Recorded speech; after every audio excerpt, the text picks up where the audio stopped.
Bonjour et bienvenue pour cette nouvelle vidéo consacrée à l'actualité Panini Comics en ce mois de mars. Merci encore à Alpha BD qui nous accueille pour ce mois-ci.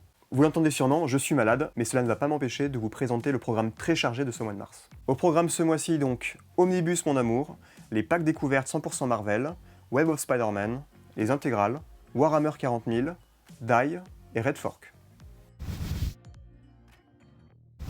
On commence donc ce mois-ci avec du très lourd, puisque nous sortons 3 omnibus simultanément. On commence avec Heroes Reborn, qui compile en 1400 pages les 4 séries rebootées en 1996, Iron Man, Avengers, Fantastic Four et Captain America. Témoin de tous les excès de cette époque, Heroes Reborn symbolise également le retour au bercail des stars des années 90 qui étaient Jim Lee, Wise Portacio ou évidemment l'excellent Rob Liefeld.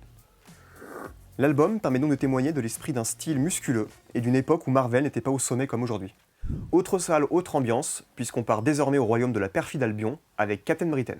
À part quelques épisodes déjà publiés en Intégral X-Men ou en Marvel Best Of, Captain Britain est un album à majorité composé d'inédits. En plus d'accueillir les débuts d'auteurs comme Alan Davis chez Marvel UK, cette série pose également les bases d'un tas de choses que Claremont utilisera par la suite, en particulier dans Excalibur. Je pense notamment au Crazy Gang, l'Outre-Monde, Saturnine, Megan ou le personnage de Jamie Braddock. La série possède donc une ambiance à la fois très sombre et complètement déjantée, très british en quelque sorte. On peut d'ailleurs se dire rétrospectivement que cette série anticipe la British Invasion, soit l'arrivée des auteurs de comics britanniques sur les séries de comics américains aussi marquantes que Doom Patrol, Watchmen ou Hellblazer.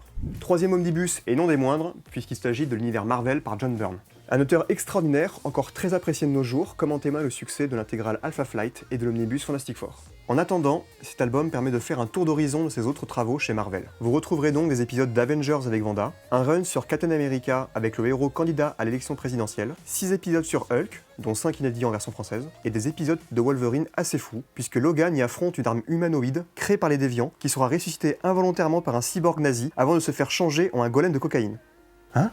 J'en avais parlé il y a 2 mois, et ça y est, les packs découvertes Avengers de Daredevil sont là. Depuis son arrivée en 2018 sur la célèbre équipe, Jason Aaron enchaîne les arcs narratifs dédiés à chaque Avenger via un fil rouge lié aux Avengers d'il y a 1 million d'années. Ce pack vous permettra donc de commencer avec les 2 premiers tomes de ce run au long cours, puisque Aaron scénarise encore la série à l'heure actuelle. Le tome 6 des Avengers vient d'ailleurs de sortir, et pour les épisodes les plus récents, c'est dans Marvel Comics que ça se passe. Concernant Daredevil, je vais pas être très objectif, car étant un gros fanboy du personnage, je ne peux que vous conseiller ce pack découverte, vous permettant de découvrir le run de Zdarsky et Keketo sur le personnage. Aidé par l'excellent Marco Keketo au dessin, Chip Zdarsky livre ainsi un run très intéressant en déconstruction du personnage pour mieux le faire revenir affronter les dangers qui menacent Hell's Kitchen. Ce run s'achèvera d'ailleurs avec la saga Devil's Reign que nous devrions vous proposer en 3 tomes 100% vers la fin d'année. Puisqu'on parle de pack découverte, je voulais également vous signaler que nous en faisons pour notre gamme de comics jeunesse Marvel Kids. Le dernier comic jeunesse en date, Web of Spider-Man, vient d'ailleurs de sortir au début du mois. Au-delà du clin d'œil à la série éponyme des années 80, Web est ici l'acronyme de Worldwide Engineering Brigade, une organisation créée par Tony Stark qui sera à l'honneur dans une attraction du parc Disney, et qui est ici, au centre de l'intrigue de cette BD autoconclusive qui emmènera nos héros jusqu'à Paris. De quoi occuper ses enfants pendant sa lecture des omnibus. Passons maintenant au programme des intégrales de ce mois de mars, avec 2 numéros très attendus, puisque nous sortons l'année 84-85 en intégrale d'Alpha Flight, et la deuxième intégrale consacrée à l'année 96 des X-Men.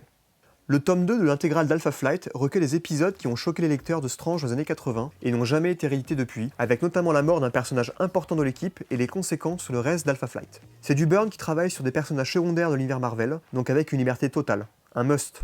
Quant à l'intégrale X-Men consacrée à l'année 96, elle met le crossover Onslaught à l'honneur avec les épisodes du crossover directement liés aux séries mutantes. On continue avec le crossover entre Warhammer 40 000 et Marvel. C'est donc en total néophyte que j'ai abordé cet univers ultra-violent de Game Workshop via cette BD scénarisée par Kieron Gillen. De ce que j'ai compris, l'univers de Warhammer est plongé dans une guerre galactique permanente où le front couvre des centaines de planètes, où des fascistes affrontent des serviteurs du mal venus d'autres dimensions, dans une guerre de religion absurde où les morts se comptent par millions sur des centaines d'années. Lorsqu'ils ont eu les droits, Marvel a tout de suite proposé un rôle d'éditeur sur la ligne à Kieron Gillen, grand joueur de Warhammer, ayant commencé sa carrière chez Game Workshop au début des années 2000. Il signe ainsi cette première et très bonne mini-série, accompagnée par l'excellent Jason Burrows, artiste habitué à dépeindre des univers violents et horrifiques, de GTA Vice City à Providence, en passant par Crost ou le Punisher. Comme dans Les Éternels, ou les épisodes mutants de Jonathan Hickman, de multiples pages d'informations et de données vous aideront également à mieux appréhender cet univers très riche. Si Gillen ne scénarisera pas directement la suite des hostilités, c'est lui qui supervisera les mini-séries à suivre, comme Sisters of Battle, que nous vous proposerons en juillet.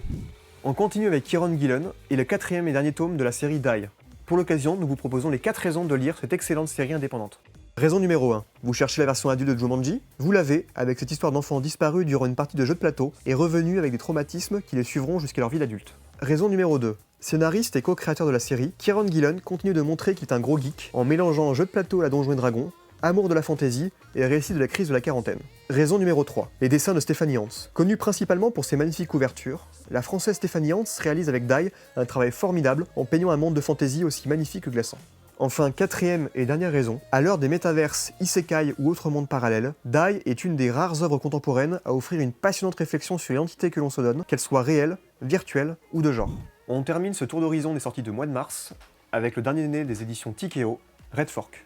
Red Fork commence avec un cambriolage qui tourne mal et qui conduit Noah à se faire arrêter pour protéger son petit frère. Le jour de sa libération, Noah revient dans sa ville natale, hanté par les drogues et l'exploitation minière. Après l'explosion de la mine de la ville, une présence surnaturelle se voit soudain libérée, et vu la couverture du livre, vous vous doutez bien qu'elle n'est pas venue là pour traiter des lentilles. À travers ce personnage effrayant de croque-mitaine, Red Fork parle ainsi de ces villes américaines ou françaises vidées par la désindustrialisation, les crises économiques et les décisions de grands groupes financiers faisant payer à la working class le coût très lourd de leur choix. Un titre qui n'est pas à mettre entre toutes les mains donc, mais qui s'avère être une très bonne surprise dans le genre horreur sociale. Et voilà, c'est tout pour ce mois-ci. Comme d'habitude, je vous donne rendez-vous en commentaire pour nous dire ce que vous avez pensé de la vidéo. Quant à moi, je vous laisse, je vais prendre un grog.